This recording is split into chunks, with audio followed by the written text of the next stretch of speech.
The oil in olives is a remedy for constipation and kidney diseases. Welcome to Kaalamang Pangkalusugan. Good afternoon, Doc. Good afternoon. And good afternoon po sa atin pong mga sumusubaybay ngayong hapon pong ito dito po sa Kaalamang Pangkalusugan, Doc. Yeah. Ang init ng usapan natin, ang haba ng topic natin regarding sa dairy products, Doc. Especially yung sa milk. It is really an exciting part kasi siyempre sarami ba naman ng biktima eh. Siyempre, tanggapin natin na hindi naman tayo well-versed or something knowledgeable in that particular information. Kaya ang ating adhikain o mitiin natin talaga kung paano natin ma-cope up itong tinatawag na senaryo na ating nararanasan ngayon. Siyempre, hindi naman natin pinag-usapan dito yung mga ginhawang tao na lahat na lang ng bagay nasa kanila. Pero sa dami ba naman ng nag-aalala ngayon, bukod sa wala ng hanap buhay, ay wala pang sariling taniman ng gulay sa likod bahay. Kaya nakikita ko na napakarami ngayon yung nagsasuffer. At marami yung merong, kung tawag na epidemic ng kalungkutan o in depression. Na ito yung pangako ng Panginoon sa 11:28 ng Matthew. Na sabi, "Come unto me, all ye that labor." Ano yung sunod doon? Yung, and are heavy laden. And are heavy laden, and I will give you what? Rest. Ito yung pinag-uusapan natin kung paano matugunan natin yung pangangailangan na kung ano yung kulang at hindi nakakaabot sa kinauukulan, ito yung dapat nating tinututukan at lagi nating iisipin na dapat doon tayo sa pabalita na nasa sentro at napapanahon sa ating kapanahunan. Ang ganda, Doc. And that's what this health message all about. Na maintindihan natin na lahat tayo ay binigyan ng blessings ng Panginoon. May kani-kaniya lang. Kaya lang, ang tanging nating dapat isipin, meron tayong participation at may purpose kung bakit ng Panginoon tayo ay naririto ngayon sa Kaalamang Pangkalusugan. Amen. Salamat, Doc. At sa atin pong mga manonood, nabanggit nga kanina ni Doc yung tungkol doon sa tututukan po natin mga kaibigan, yung dapat natin na iwasan, tanggalin sa ating katawan o doon sa ating lifestyle, Doc? Especially, health yung ating pinag-uusapan. Kaya nais po naming tumutok kayo at subaybayan nyo po. Kasama po namin kung ano po yung mga information pa na malalaman natin every week dito po sa Kaalamang Pangkalusugan. Saka yung mga practical na kapamaraanan, na tamang-tama naman, habang nabasa ko nga sa Country Living Book ng ating propetisa tungkol dito sa country, na ngayon ay marami na ngayon nagdesisyon ng mga non-Adventist people na ang ano nga nila ay naghahanap sila ng mga lugar na mayroon silang sariling taniman na kung dumating man yung oras na talagang kagipitan at nagkaroon ng kahirapan, iba yung pagpunta mo sa likod bahay. Kasi lumaki ako sa probinsya Pinalaki ako ng parents ko sa bukid Kukuha lang kami ng talbos ng kamote, may sili kami doon, may patola kami doon, may gulayan kami. Kaya hindi kami ng problema. Kahit nung time na yun, konti lang yung pera ng parents ko. Pero to be honest with you, ang saya namin noon. Kasi wala kaming worry Dahil kung anong oras namin matulog, pwede. At kung anong ang aga ng gising namin, may sarili kaming tubig. Yung dibomba. Yung sa poso. Yeah, at yung kuryente nung panahon na yun, ipalibasa, ano lang kami, ano tawag doon? Gasera? Gasera. Wala kami binabayaran ng kuryente. Pero to be honest, ang saya ng buhay. May time kami as family para magkaroon ng family interaction. Pero sa nakikita ko ngayon, dahil nga talagang moderno na yung mundo, lalo-lalo na epidemic pa, may kumakalat na ganitong uri ng problema, at ang napakaraming mga Pilipino walang trabaho ngayon, nagsarahan ng napakaraming kumpanya, talagang total lockdown, talagang ito yung time na talagang we must learn something on how to survive with these kinds of life that we have. Probably you can read some quotations from the book of Ellen G. White. Ayan. Ngayon, mga kaibigan, babasahin po natin ang nakalagay po sa Selected Messages, Volume 2, page 357 by Mrs. Ellen G. White. The Lord desires His people to move into the country where they can settle on the land and raise their own fruit and vegetables, and where their children can be brought in direct contact with the works of God in nature. Take your families away from the cities, is my message. Diretso yun, Doc. Yun po yung diretsong mensahe sa atin ni Mrs. Ellen White. Actually, 1902 pa yan Actually, dito makikita na very timely na talagang nangyayari ngayon Marami-rami na kasi kaming naobserbahan na ang dami ng mga taga-Kamaynilaan, Quezon City, Marikina, Manila. Talagang naghahanap sila ng lugar na malilipatan at mapupuntahan. Timing, nabasa ko nga yan, na talagang isang uri ng pabalita sa ating mga kapatiran na huwag tayong mag-settle sa lugar na alam natin na crowded, polluted. And at the same time, yung 8 laws of health na ating pinag-aaralan, na yung sariwang hangin ay gamot sa taong mayroong karamdaman. Na ang hangin pala, major palang gamot yan. Bagaman hindi pa yan ang topic natin. Pero pag pinag-usapan natin tong fresh air, magugulat tayo. Talagang malalaman natin talagang sobrang guilty tayo. Na makakain tayo ng pagkain, alam natin na hindi na puro. Na talagang ang point nating pinag-uusapan dito, talagang babalik tayo dun sa tinatawag na kahalagaan kung bakit lagi tayong ganito yung ating tinatawag na desire, kung paano maabot natin yung napakaraming mga tao na lagi natin binibigyan ng daan sa gospel, di ba? Yung purpose nga ng gospel. Kasi part ng gospel sa page 73, ang health ng Councils on Diet and Food. At kung babasahin mo yung purpose ng gospel, makikita natin na pwede nating diretsuhin na. Ano ang purpose ng Panginoon at ano yung dahilan kung bakit ang Panginoon na ibig niya na maabot sila ng mensahe na ganito. Ngayon po ay babasahin po natin ang nakalagay po sa Testimonies for the Church, Volume 5, page 743. The purpose of the gospel. By sin, the image of God in man has been marred and well-nigh obliterated. It is the work of the gospel to restore that which has been lost. Ibig sabihin pala, Dok, meron tayong, yung paggagawa sa atin, may nawawala, may kulang, di ba? Yung nawawala na yun, asaan na? At yun yung kailangan nating hanapin. May balik. Ganda yan eh. Okay. Sa Christ Object Lessons, page 420, sabi po dyan, when Christ reigns in the soul, there is purity, freedom from sin, the glory, the fullness, the completeness of the gospel plan is fulfilled in the life. Sa Son and Daughters devotional book, The Purpose of the Plan of Salvation. The purpose of the plan of salvation is the complete restoration of man in this life to the image of God which he lost when he sinned. He would give all heaven to this work of salvation of restoring the moral image of God in man.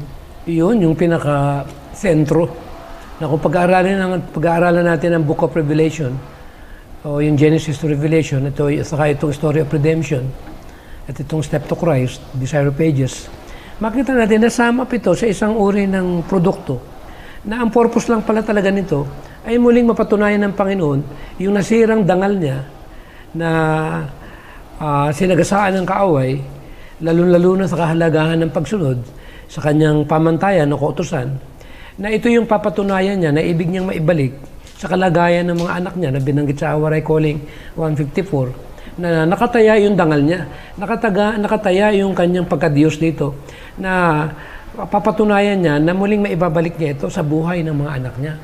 Kaya ko lang ito binigyan ng konting daan ngayong hapon kasi na itong pangkalusugan pala ay mayroong tinatawag na relasyon dito sa purpose na ito. Na kung pagkaminsan, light lang kung pagkaminsan yung sentro kung paano dapat sana i-deliver sa tao. So ito yung bahagi ng pangkalusugan kung bakit ibinigay ng Panginoon itong mensaheng ito noong 1800 during the time of Ellen G. White, dahil may purpose pala ito sa pagsasauli ng larawan ni Kristo doon sa tinatawag na panukalan ng Diyos kung bakit ibinigay niya ang pangkalusugan sa isang pulutong na kanyang pinagtiwalaan para makaabot sa mga tao na hindi nila naaabot pa ang ganitong uri ng liwanag. Sabi po dito sa Councils on Diet and Foods, page 243, let us remember that it was in love that our Heavenly Father sent the light of health reform to guard against the evils that result from unrestrained indulgence of appetite. Naalala natin, Dok, no, nung binanggit sa Bible talaga yung 3 John 2, no, na nakalagay diyan, "Beloved, I wish above all things that you mayest prosper and be in health, even as thy soul prospereth." And also, that God is interested in our health and happiness here on earth as well as in our character development and eternal destiny is an inspiring truth. So napakaganda nung mga binabahagi sa atin nung mga vision po ni Ellen White. At gayon din po nakalagay dito sa Counsels on Diet and Foods, the health message is a wonderful gift to the remnant church. The giving of this message is one of the greatest things which God has done for us. Truly, it is a great privilege to have the instruction which God has revealed to us concerning the relationship between health habits and character development. Its purpose is to secure the highest development of body, mind, and soul.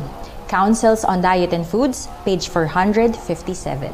So, ang ganda, Dok, diba, ng napakalinaw. So, ngayon, pag naintindihan mo na yung purpose ng gospel at anong relasyon ng pangkalusugan sa pagbubuo ng larawan ng ating Panginoon, talagang magigilty ka. Lalo-lalo na pag alam mo na hindi na ibibigay sa tamang oras yung tinatawag na ibinibigay ng Panginoon na dapat sana noon pa. Kaya nga merong message na we should not delay the work of health reform to be given. Bakit? Kasi ang purpose talaga nito ay doon sa pagbubuo nung nasirang larawan ng Panginoon. Bunga ng pagsalangsang sa batas ng kalusugan at pagsalangsang sa batas na moral. Kaya nga yung Exodus 15:26, kung yung babasahin, kitang-kita natin dito na merong pangako ang Panginoon na kagalingan. Na hindi naman ibig sabihin kung nasa ilalim ka ng sumpa ng karamdaman na binanggit sa page 60 ng Healthful Living, ay para bang wala ka ng tsansa na makaabangon dyan. Dahil ang karamdaman nanggaling sa kaawayan. Pero ang Panginoon, may pinangako siya. May blessing. Siguro, pakibasa mo. Exodus 15:26. Sa Exodus chapter 15, verse 26, "And said, If you diligently heed the voice of the Lord your God, and do what is right in His sight, and give ear to His commandments, and keep all His statutes, I will put none of the diseases on you, which I have brought on the Egyptians, for I am the Lord who heals you." Napakagandang pangako, di ba? Na aalisin. Alin? Yung mga sakit natin. Ngayon ang tanong, di ba sa Amerika, kung tawagin sila ay Christian country, which include our own beloved country, Philippines. Hindi ba naniniwala tayo sa Panginoon? Ang pangako niya, pag sumusunod ka, Kristiyano ka, kaya naniniwala nga tayo sa Kanya. Bakit puro may sakit ang tao? So it means we are not actually heeding or even willing enough to go more closer to Him, especially sa area ng inuutos niya. Kaya kung titingnan natin itong pinag-uusapan natin, siyempre, bakit nag-iisip sila? Bakit kailangan natin itapik yung cheese? Bakit kailangan itapik natin itong gatas? Pwede ba naman gumaling yung sakit natin? Ito yung mga counterpart. Ito yung tinatawag na mga warfare na masasabi ko na biological, na walang kamalay-malay ng tao, na yung gera, na akala natin ay gerang barilan.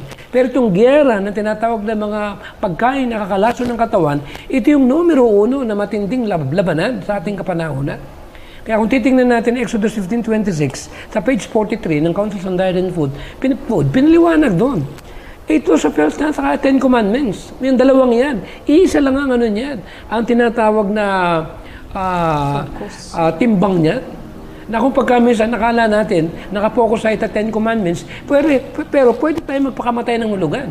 Yung tinatawag na pagsira ng ating kalusugan, na diretsuhan, na hindi natin alam, na tayo na rin mismo ang nagpapabaya sa ating katawan. Kaya napakaganda na pag-aralan natin. Katulad nga, itong pinag-usapan natin itong kanina, binasa mo yung olive oil.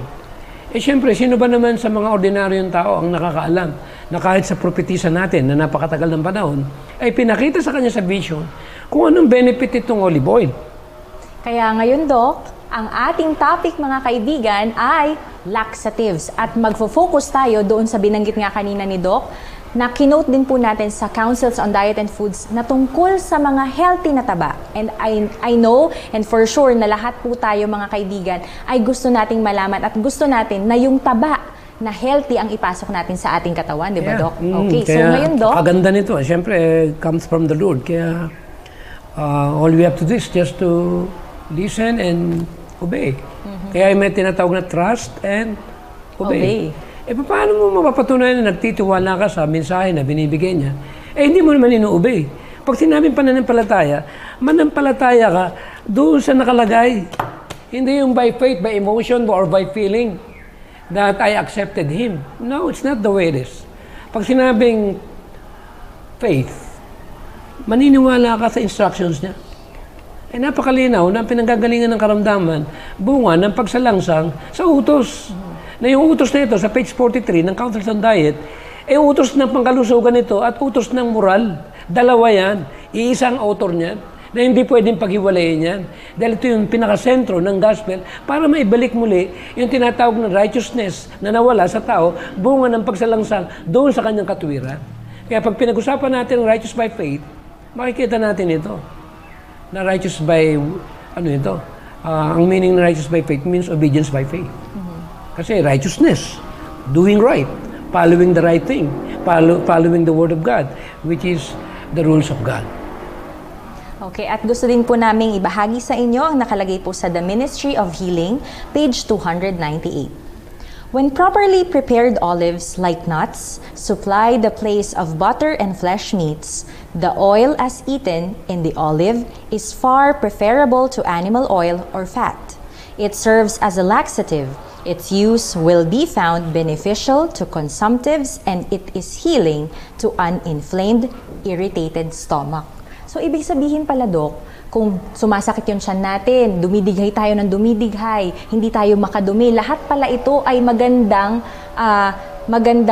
pampatunaw, kumbaga, at panlabas ng mga toxins o yes, dumi. mga Kasi toxins. dumudula siya Pag uminom ka ng tubig, at meron ka tinatawag na, di ba kahit nga sasakyan kahit nga yung makina pag hindi mo nilagyan ng oil yan kakatok yan, di ba? So the same thing in our body, which include the brain.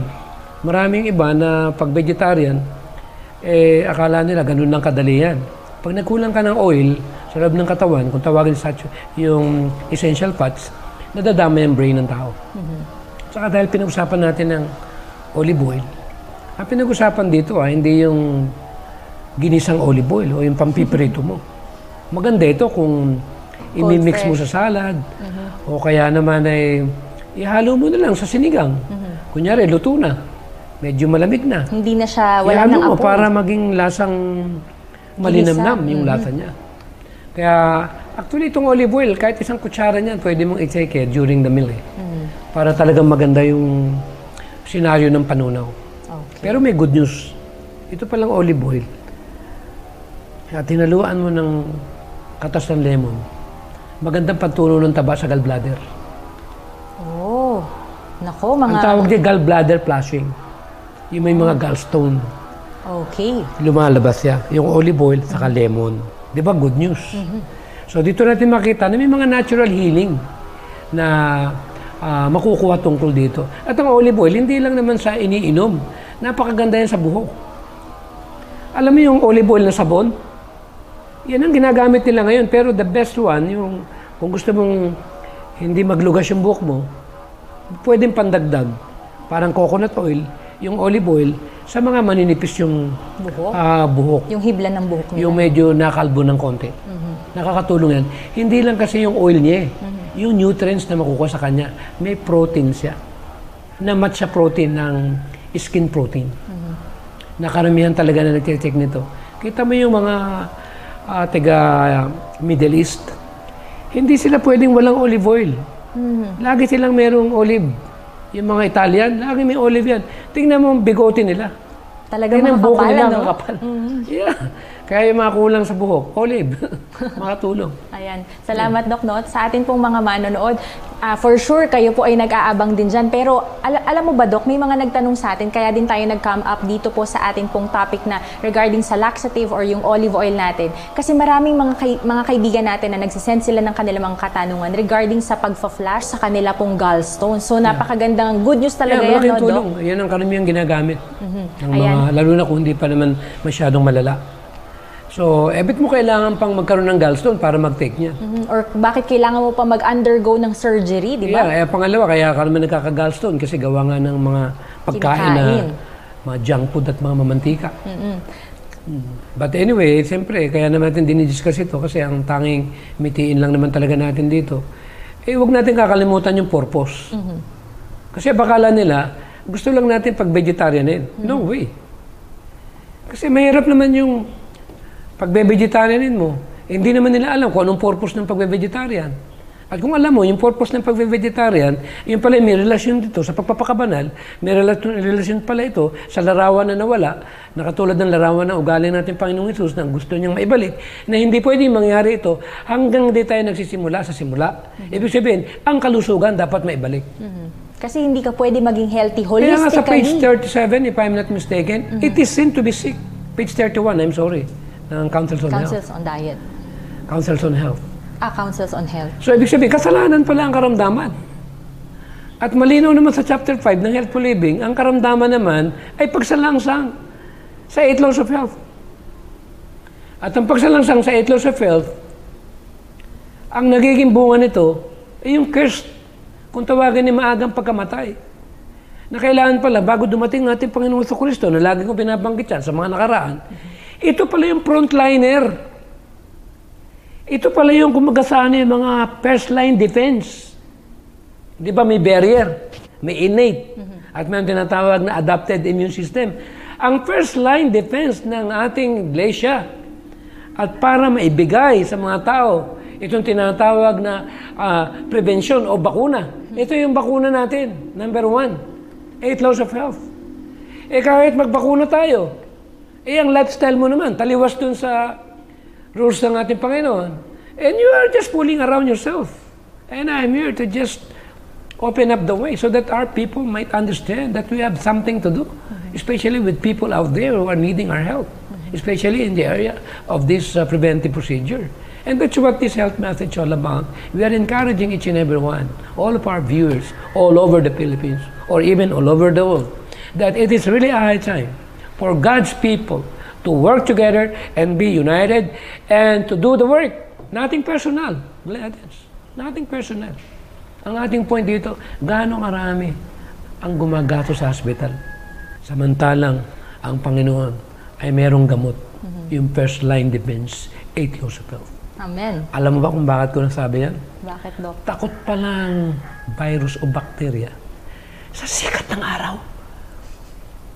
Lalo na pag ikaw nasa tabing dagat. Pag nasa tabing dagat ka at naglalakad ka sa kabuhanginan, at yung simoy ng hangin na tumatama sa tubig na nanggagaling ng karagatan, at habang naglalakad ka na nakapaa, na yung tinatapakan yung tinatawag na grounding o yung buhangin, meron palang electrical activities yan. Pinalalakas niya ang ating enerhiya. At pag tumaas ang enerhiya at nakakuha tayo ng tinatawag na mataas na antioxidant na nanggaling sa negative ion, healing will take place. Ang lawak talaga, Doc, ng kalusugan. Natin, talaga itong 8 laws of health. Talagang hindi atin to. Believe me, kay God ito. Mananagot tayo. Totoo, Doc. Siyempre, hindi naman natin po pwedeng basta na lamang nahatulan ng maraming mga tao. Hindi rin nila alam yan. Tayo ang nakakalungkot dito. 1800 pa ito. Bakit? Para bang napakahirap ibigay sa tao. Samantalang pwede naman talaga nating ulit-ulitin ito. Na merong kapamaraanan na pwede pala tayong mabuhay na walang karamdaman as long na kinikilala natin na meron tayong dapat nagampanan na sabi sa Exodus 15:26, abide in me. Sumunod kayo sa akin, di ba binasa mo kanina? And then tatanggalin. Papagalingin niya lahat ng mga kasakitan natin. Di ba napakaganda yan? Napangako. Ang Panginoon ba pag nangako, sa tingin mo kaya? Tinutupad niya, Dok. Sa tingin mo kaya naman, Hindi pumapalya. Hindi ito po pwedeng... Ako Ako nga lang, hindi naman ako perfect. Marami rin akong pagkukulang. Yung mga pangarap ko, kahilingan ko mula nung aking kabataan. Wala naman akong nakita na hindi ko natanggap eh. Kasi yung aking buhay ngayon, hindi ko naman kaya malimutan ito. Nasabi ko nga sa Panginoon eh, kaya yung kantang Diyos, bakit ako? Ang pinili mo bilang iyong anak. Batid mo ang aking buhay. Siyempre, lahat naman tayo may kasalanan, may kahinaan. Pero ang Panginoon, wala siyang bagay na imposibleng na hindi niya kayang ibigay. Kahit ano man yung ating kalagayan, ano man yung ating nararanasan sa buhay, kung tayo man may mga problema, kahirapan ng buhay, lockdown, huwag po tayong mawala ng lakas ng loob. Ang Panginoon, lagi lang nag-iintay. Ibig lang ng Panginoon. Lagi nating isipin na sobra niya tayong minahal. Amen. Kaya nung nabasa ko ngayong write-up nga ni, nung anak ni Henry C., yung apo ni Henry C., nagulat ako sa testimony nila. Siyempre, namatayan sila. Doon nila na-realize talaga na ang Panginoon ang tanging nating pag-asa. Amen. No matter what we have, kahit ano man yung antas ng pinag-aralan mo, kahit gaano ka kayaman, kahit ano man yung naipundar mo, kilala ka man o anong posisyon mo, pero pare-parehas lang tayo ang ating katayuan. Kaya bilang paalala ng Panginoon, bilang tao, tumingala tayo sa kaitaasan. Dahil tanging Panginoon lang ang tanging nating matatakbuhan, lalo-lalo na sa napakatindi na nararanasan ng mga tao sa buong sanlibutan. Amen. Totoo yun, no, Doc? Kaya sa atin pong mga manonood, no, simula pa lang po yan, wala pa po tayo sa kalagitnaan, mga kaibigan. Ang dami na po nating natutunan regarding sa mga pampagaling sa COVID, yung mga nag-positive at yung mga nagpapapray po. Mag-send lang po kayo ng inyo pong mga prayer request dito po sa Kaalamang Pangkalusugan ngayon po, dito po sa amin pong programa. And at the same time, sa mga number po na mag-flash po sa inyo pong screen, ay i-message lang po dyan or mag-comment po kayo sa comment box ng inyo pong mga katanungan regarding po sa atin pong topic ngayong hapon pong ito na laxatives. At mag-focus po tayo sa topic na olive oil. So, Doc, idiretso na natin. Ano ba yung mga benepisyo or benefits nitong olive oil? Actually, hindi na may tatago ito dahil sa sobra namang galing na ng technology ngayon eh. Ilagay mo lang sa Google eh. I-type mo olive oil eh. Lalabas na eh. Kasi mayaman siya sa vitamin A. At napakayaman siya sa katulad niya ng iba't ibang mga uri ng vitamina. Katulad niya ng copper, calcium, antioxidant. Ang ganda pati sa puso. Ay talaga namang masasabi natin talaga na panlaban pati ito sa osteoporosis. Kasi mayaman nga ito sa ganung uri ng mga material na may kakayanan ito para bigyan tayo ng ganung uri ng benepisyo. Kaya ang masasabi ko lang, huwag naman nating ipagpalit ang olive oil dito sa mga ordinaryong langis o oil na nabibili sa pamilihan. Pero ang pinakamagandang olive oil yung cold press. Okay. Namiss ko lang yung tatak eh, pero ayoko lang magbigay ng tatak dito eh. Pero maraming klaseng olive oil. Pero one of the best olive oil, yung cold press. Okay. Na talagang masasabi ko na under organic material. Yeah. And at the same time, Doc, no, gusto lamang din po namin i-inform yung ating pong mga manonood at sumusubaybay sa atin na ito palang olive oil, meron pala siya, Doc, na tinatawag na Oleanolic. And at yung maganda sa liver. Yes, and at the same time, yung oleuropein, oleuropein na antiviral pala siya, Doc. So, ibig sabihin, kung may mga virus tayo, mga sipon-sipon, mawawala pala yun kasi yun yung epekto, especially... Saka alam mo yung temperature ng katawan natin, nire-regulate niya. Yun. Hindi ka basta giginawin. Pero hindi yung taba na napoprosen. Kasi match siya kasi sa tinatawag na molecules ng taba ng tao. So walang tinatawag na contradiction or something that will create, hardships inside our body o naging hard part siya. So ito yung benefit ng olive oil na kailangan natin malaban. Nakatulong din ito sa pagpapababa ng blood pressure. Ayan. Nasa under sa category ng HDL. Di ba merong LDL? Yung bad cholesterol. Pero ang maganda rito, nasa area ito ng HDL. Yung good cholesterol natin. Good cholesterol. Kaya kung gusto natin ng good cholesterol, siyempre, pag wala ka rin naman cholesterol, paano na? Kasi yung akala ng iba, basta mantika, hindi na. Delikado rin. Kailan we should be open in that subject. Totoo yan, Dok. Kung wala kang fats, paano na? Kasi meron po tayong mga kaibigan na tinatawag na mga water-soluble vitamins and yung mga fat-soluble. So kung wala tayong fats, paano siya madadigest? Paano siya ma-absorb ng ating katawan? And at the same time, Dok, maganda rin ang olive oil sa heart diseases. Yung mga may sakit sa puso. Para makaiwas tayo doon, tayo ay dapat na meron tayong healthy na oil, which is yung olive oil. Pero syempre, Doc, hindi yung ginamit or under ng fire, di ba? Hindi yung pinanggisa mo siya. Katulad nga ng isda, laging pinagtatalunan. Omega-3. Siyempre, isda yun. Siyempre, lulutuin mo. O pag niluto mo, na-denature na yung oil ng isda. Pangalawa, hindi mo pa alam kung ano yung kategorya o kalagayan ng isda. Healthy kaya siya. Yung kayang dagat na tinira niya, 100% na walang lead, walang mercury, walang kung ano ng mga chemicals. So ang pinopoint ko, one of the best one, talaga na mga oil, masasabi ko yung olive oil. Saka itong, yung flaxseed. Okay. Flaxseed is one of the best one too. And that's what we are using most of the time. Pero lagi kami may olive oil. Ang ganda kasi yung may olive oil ka kasi talagang feeling strong. Kasi yung energy mo hindi ka mag-aalala susuplayan ka At saka itong fats na to, Doc, nakakatulong siya dun sa ating pong mga joints. Di ba yung kunyari sinasabi natin, nawawala na yung mga synovial fluid, which is yung fluid po natin, mga kaibigan, kapag di ba yung sa joints natin, yung nagko-connect sa dalawang buto. So kaya natin siya nabibend dahil meron tayong synovial fluid. So kapag hindi na natin siya nabibend, nahihirapan na siyang mag-bend, ibig sabihin kulang tayo sa fats. Katulad sa buto natin, di ba yung arthritis natin, Doc. So kailangan po natin ng essential fats or yung ating good fats, yung HDL natin, para makatulong po sa ating katawan at maging flexible pa tayo. Di ba, pinag-usapan natin yung pag pinag-aralan natin yung essential fats o essential amino acid or essential minerals, they are not produced by the body by itself. So it means without giving it back, there's no way that your body can handle it. So it means as human, we must fully realize that there is some sort of required material in a daily basis. For example, essential fats. Essential means hindi kaya i-produce ng body. Ikaw talaga ang magbibigay. Yun, ayaw mong lagyan. Tapos gusto mo magkaroon ka ng healing. Naglalakad ka, paika-ika ka. Dahil yung buto mo halos nagkikiskisa na. Dahil napag-aralan na meron palang synovial fluid, na yun pala yung pinakagatel o yung magbibigay ng flexibility doon para hindi magtamaan yung dalawang bakal sa sakyan o kayong buto. Kailangan mo na essential fats. Ayaw mong makinig ng kaalam pangkalusugan. Akala mo, alam mo na.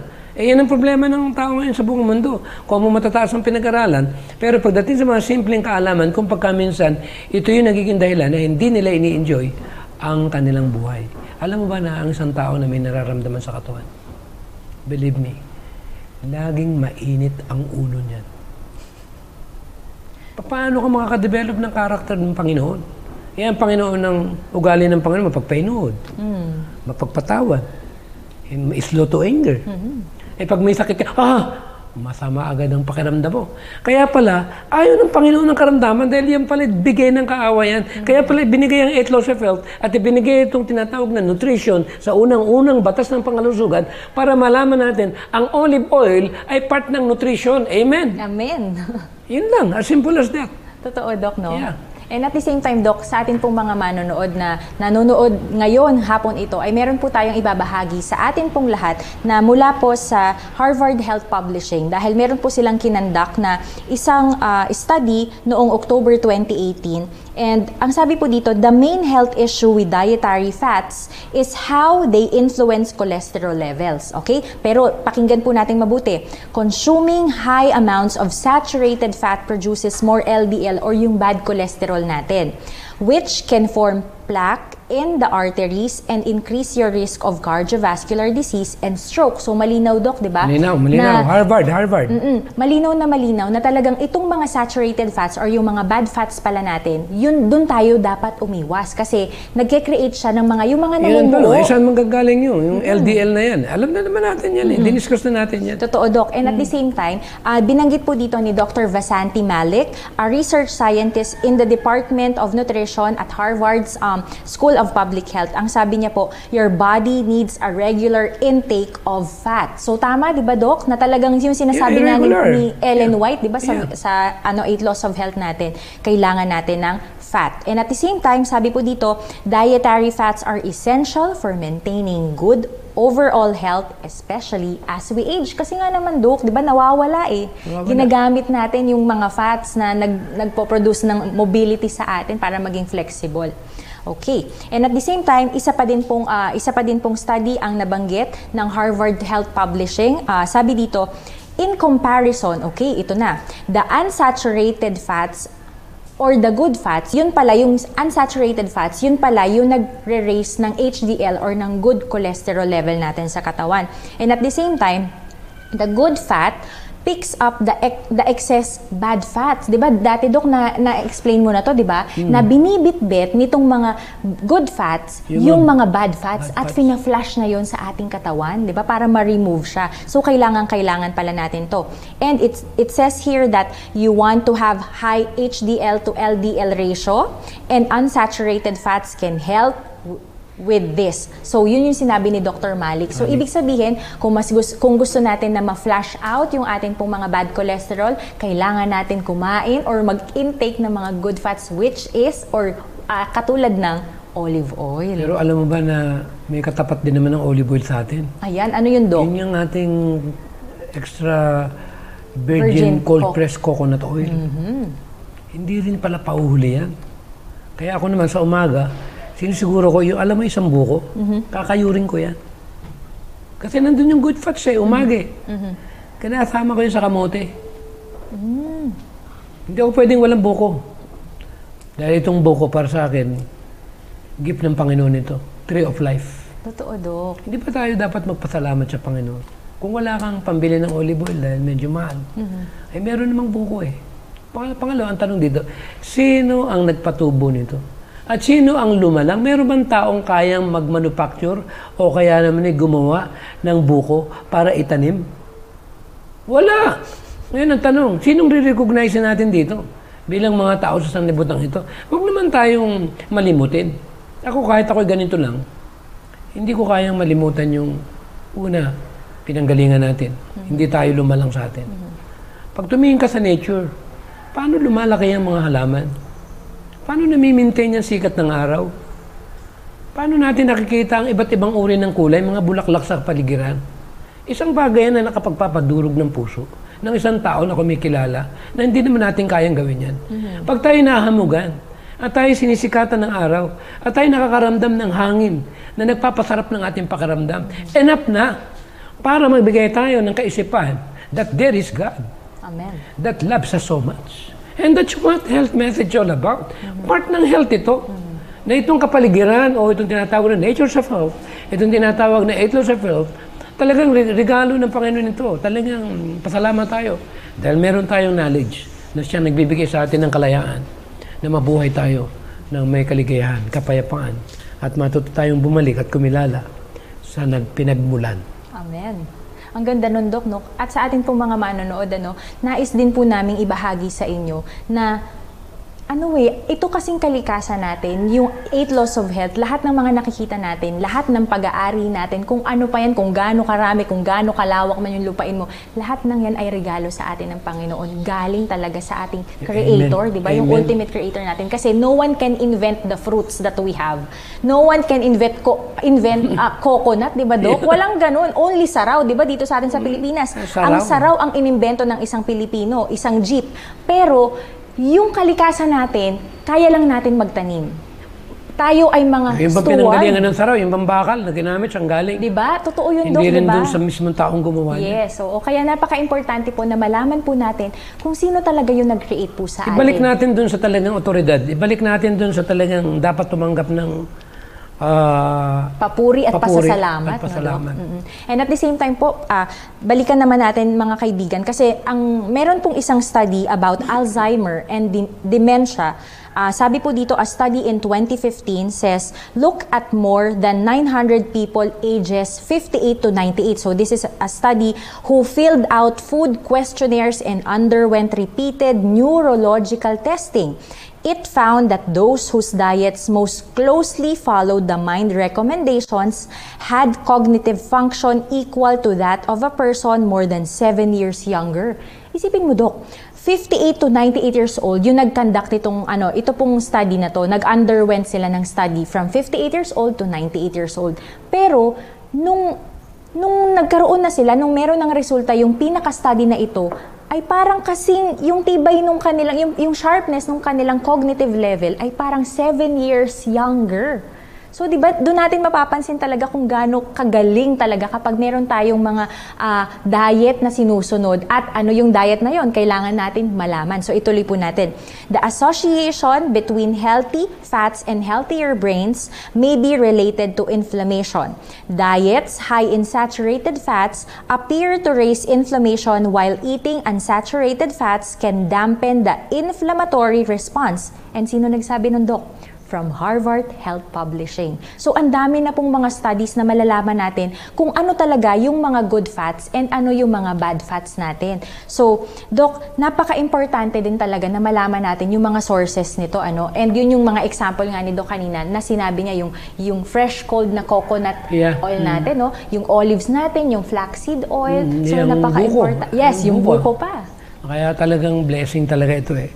Kaya nga lang, since na balutan tayo ng tinatawag na modernong environment na kung minsan pagka puro nakatutok lang yung mata natin sa normal na pinanonood natin, na pag nakikita ng mga magulang, ng mga kabataan, akala nila hindi naman delikado sa loob ng katawan. Pero mas maganda na talaga yung malaman natin ito. Kasi talagang, lalo na yung panahon natin, talagang bawal magkasakit. Kaya, Doc, dito natin malalaman at ibabahagi natin sa atin pong mga manonood yung sinabi po ni Dr. Malik doon po sa Harvard Health Publishing.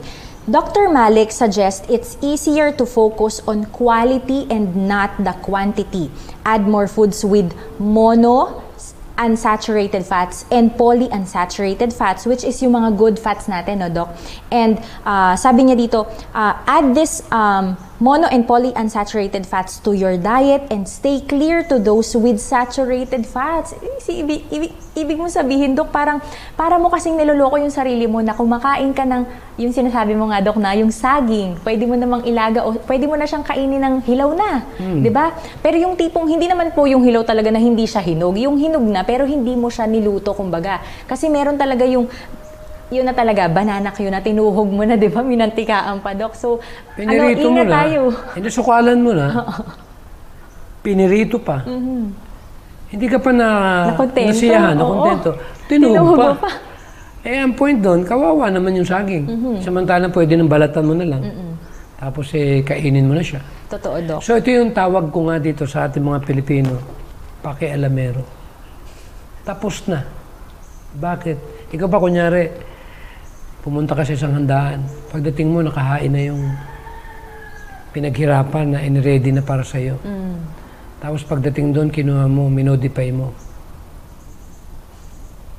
Tapos pinakialaman mo. Dahil lang sa gusto mong sundin kung ano yung lasa na gusto mo. Samantalang tinimplahan na. For example, ang saging, hindi ba may asukal na siya? Alam ba yung asukal ng saging? Ito yung asukal na tumatagal sa katawan. Hindi ito yung pagdakan na lang na kung may diabetes ka maya-maya katitik mo lang nung candy. Bumababa na naman yung blood sugar mo. So, ibig sabihin, hindi siya tumatagal sa katawan. Hindi katulad ng asukal ng saging. Ito ang ganda. Tumatagal. Kaya ginagamit namin ito pag kami nag-gym o nagbabasketball. Lagi ako may saging. Nawala itong harm o yung byproduct. So, doon makikita, sino ang nagtimpla ng saging? Totoo, Dok. Si Doc Tam ba? Si Gladens ba? Hindi po. Manong, wag na tayong humirit. Ibig sabihin, bilang tao, I'm sorry to use that word, Yung word hirit, di ko naman ginagamit nung masyado nung araw yan. So, ang pinopoint ko lang dito, huwag ka nang, ano tawag dito, yung bang, Wag mo nang kala mo ka naman kung sino. Timplado na eh. Katulad nga ng kay Mito. Lalagyan mo pa ng gatas yan.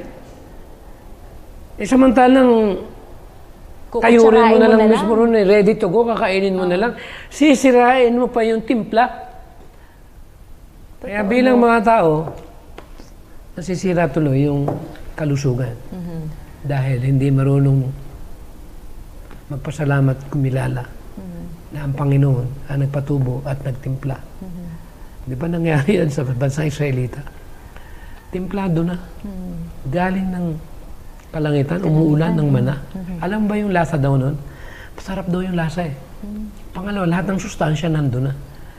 Eh sa halip na ma-blessed at may balik yung kalusugan nila, ang kanilang pinili ay diretsuhan na tumuway at yung kanilang pagkain na nakasanayan sa Egypto, yun ang naging resulta ng kanilang pagkamatay na hindi nakapasok sa lupang Kanaan. Gusto ba nating maulit yun?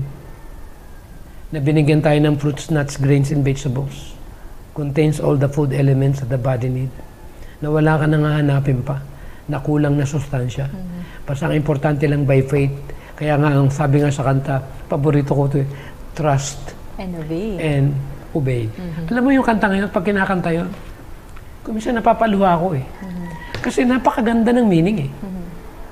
There's no other way. Ang sabi doon, trust and obey. Pwede ba na yung trust and then disobey? Ang hirap nun, Dok, di ba? Sinabi na nga, counsels on diet, counsels on health, ministry of healing, medical ministry book, book of temperance, and all kinds of health books that we have. The question is, are we enjoying it? Are we practicing it? Do we trust God with all the requirements and information and knowledge that we receive from Him through the writings given by God sa ating propetisa?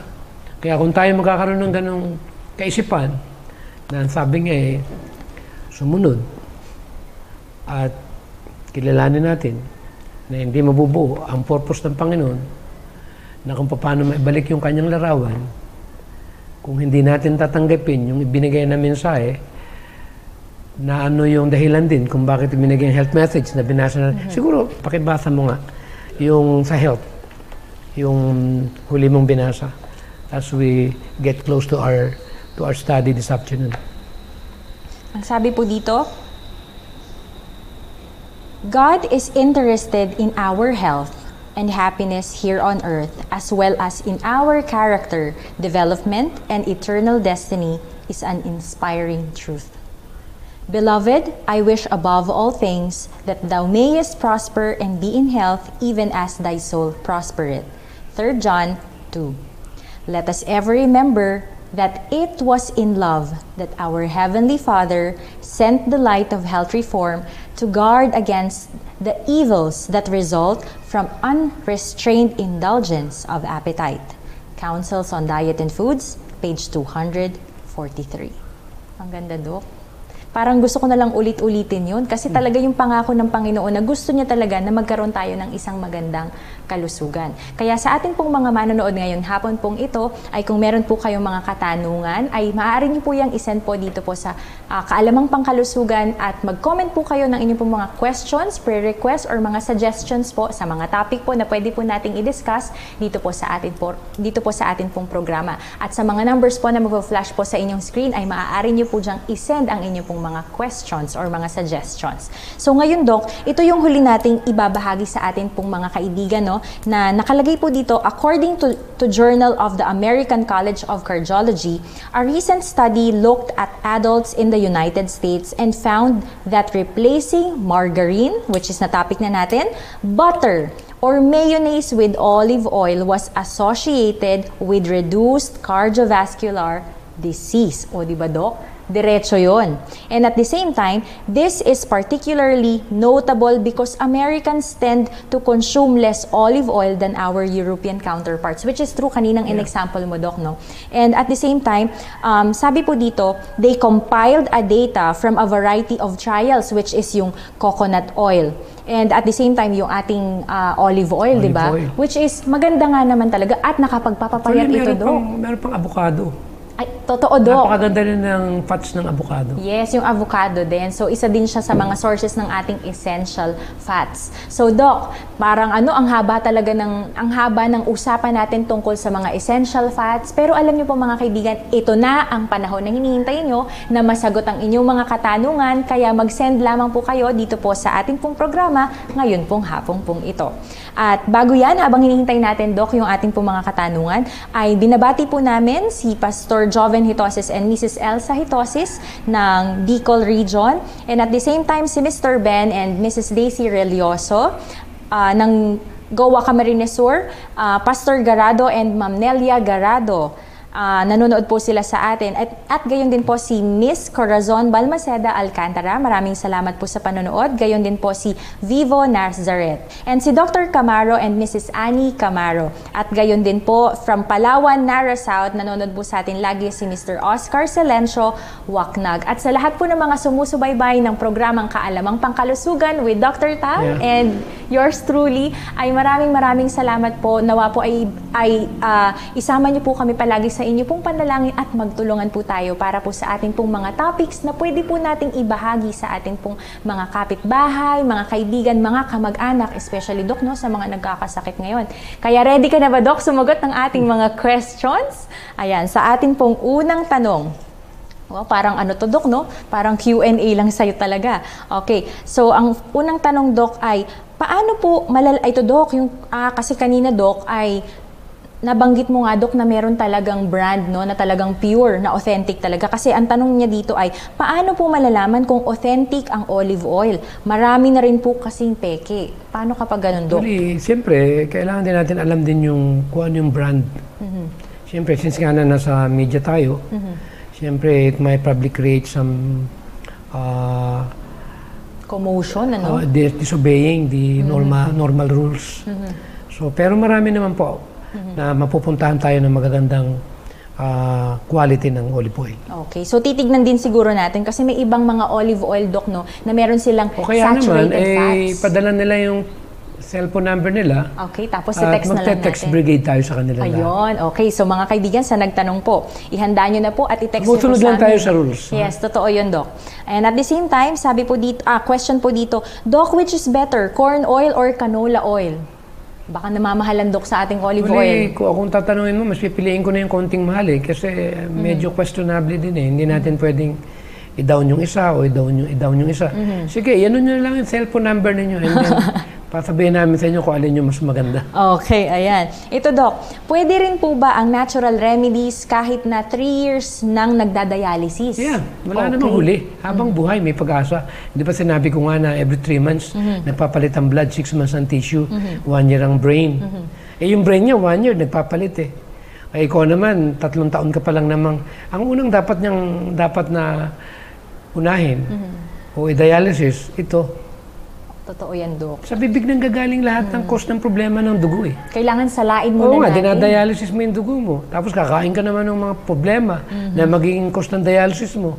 Katulad ng binanggit ko nung nakaraan, may nakasabit na nagiging sipon. Tapos saksyon ka ng saksyon. Niloloko mo sarili mo. Dialysis ka ng dialysis. Kain ka ng processed food. Kain ka ng flesh food. Na yung protein naman ng animal protein nasa under category ng denatured. So, ang tendency, si kidney pa rin ang mahirapan. Unang-una, linisin ang pagkain, kumain ng tama, ng malinis ang dugo, at linisin din ang kidney. Okay. May pang-cleansing ng kidney. Ayan, salamat, Doc. And Doc, may mga pahabol na questions. Doc, ano po ba yung gamot sa hyperacidity? Siyempre, huwag kang kumain ng mga, katulad nung nabanggit ko nung Saturday, na yung cost ng acid ay nasa mga iniinom at kinakain natin yan. Siyempre, titake ng tinatawag na mga pagkain na nakapag-acidic na naging acidic ang dugo mo, yun yung tatanggalin natin. Okay. Kaya kung pakikinggan ninyo yung mga previous na mga pag-aaral natin, actually nandun na po halos lahat yan.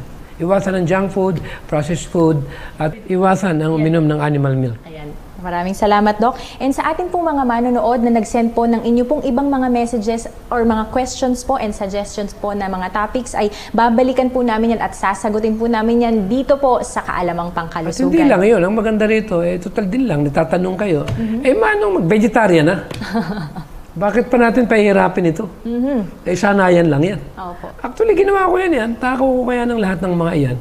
Yung ba naman timbang ko na 185 pounds during that time? Compare ngayon, change ko lang yung lifestyle ko. Fruits, nuts, grains, and vegetables. Yun yung pagkain na kinakain ko. Enough na yun. Kaya ang tangi naming encouragement sa lahat sa inyo, don't worry about it. Just follow the protocol of God. 8 laws of health. Everything's gonna be all right. No worry. Amen. God is always there Totoo para po. abutin tayo. Ayan, maraming salamat po, Dr. Tam. And at the same time, maraming salamat po sa inyo pong pagsubaybay. Ngayon po ay bago po tayo magtapos ay nais po naming ibahagi sa inyo ang Counsels on Diet and Foods, page 359. Olives may be so prepared as to be eaten with good results at every meal.